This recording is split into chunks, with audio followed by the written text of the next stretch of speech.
बिस्मिल्लाहिर्रहमानिर्रहीम। मेरा नाम डॉक्टर आदिल ख़ान है। मैं बकाया मेडिकल यूनिवर्सिटी में एसोसिएट प्रोफेसर ऑफ मेडिसिन हूँ। और रमज़ान के महीने में तमाम मरीज़ों का एक सवाल ये होता है कि क्या डॉक्टर साहब हम रोज़ा रख सकते हैं या नहीं। और जब वो रोज़ा रखने की बात करते हैं तो कुछ और सवाल भी उनके जहन में आते हैं कि किन हालात में हम रोज़ा तोड़ सकते हैं या इफ्तार कर सकते हैं। रमज़ान में हमने कौन सी खुराक का इस्तेमाल करना है।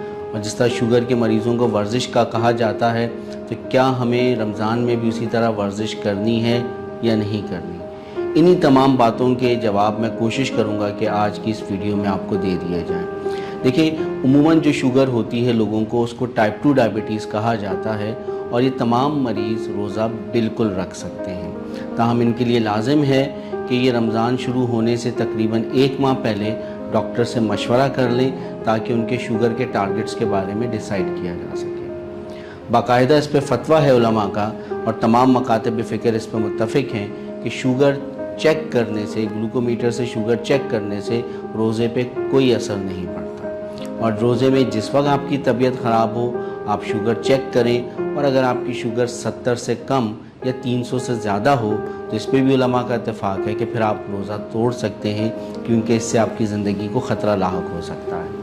रमज़ान में शुगर की ज़्यादा स्ट्रिक्ट मॉनिटरिंग की ज़रूरत होती है, तो आप सहरी के वक्त, सहरी के 1 घंटा बाद, अफ्तार से चंद लम्हे पहले और अफ्तार के बाद शुगर चेक कर सकते हैं। सहरी कोशिश करें कि अज़ान के करीब करीब की जाए ताकि आपका रोज़े का दौरानिया कम से कम हो सके। सहरी में ऐसी ग़िज़ा का इस्तेमाल करें जो कदरे भारी हों ताकि वो आहिस्ता आहिस्ता आपको तवानाई दें और एकदम ज़ाया ना हो जाएं।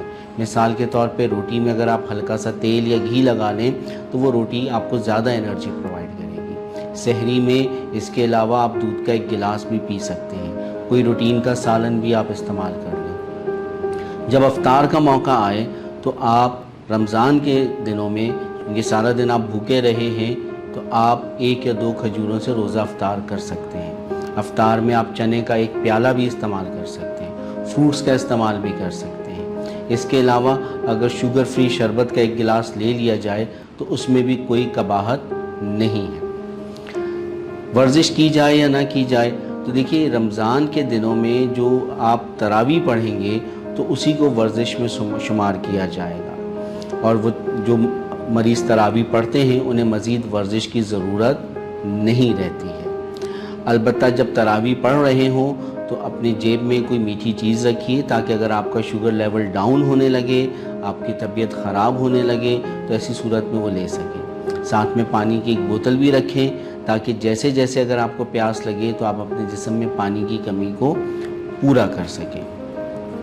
रमज़ान में दवा कैसे ली जाए। देखिए, दवा के बारे में हमेशा ये याद रखिएगा कि आपको दवा की जो एडजस्टमेंट करनी है वो अपने डॉक्टर के मशवरे से करनी है। ये याद रखिएगा कि रमज़ान में दवाओं का शेड्यूल थोड़ा सा चेंज हो जाता है। एक आध दवा ऐसी है जिसको हम रोज़ों में कोई तब्दीली नहीं करते, लेकिन ज़्यादातर दवाओं की मिकदार में भी कमी की जाती है। इसके अलावा आपने देखा होगा कि उमूमन आम दिनों में सुबह के औकात में दवा या इंसुलिन का डोज ज़्यादा होता है और रात के औकात में कम होता है। लेकिन यहाँ पे चूँकि हमारी खुराक निस्बतन अफ्तार के वक्त बेहतर होती है और सहर के वक्त कम होती है, तो इसमें उल्टा कर दिया जाता है। रात की दवा का डोज बढ़ा दिया जाता है, दिन वाली का कम करते हैं। इसके अलावा दवा की मिकदार में भी कमी की जाती है। अहम बात यह है कि दवा के डोज को ख़ुद हरगिज़ एडजस्ट मत कीजिएगा, बल्कि अपने डॉक्टर से रुजू कीजिएगा। रमज़ान में रोज़े बिल्कुल रखें, लेकिन ये ख्याल रहे कि इन रोज़ों से आपकी ज़िंदगी को कोई ख़तरा ना हो। और जो कट ऑफ वैल्यूज़ बताई गई हैं कि अगर किसी भी लम्हे आपकी तबीयत ख़राब हो आप शुगर चेक करें, और अगर वो 70 से कम हो या वो 300 से ज़्यादा हो, ऐसी सूरत में आपको इजाज़त है फ़ौरी तौर पर रोज़ा अफ्तार कर लें।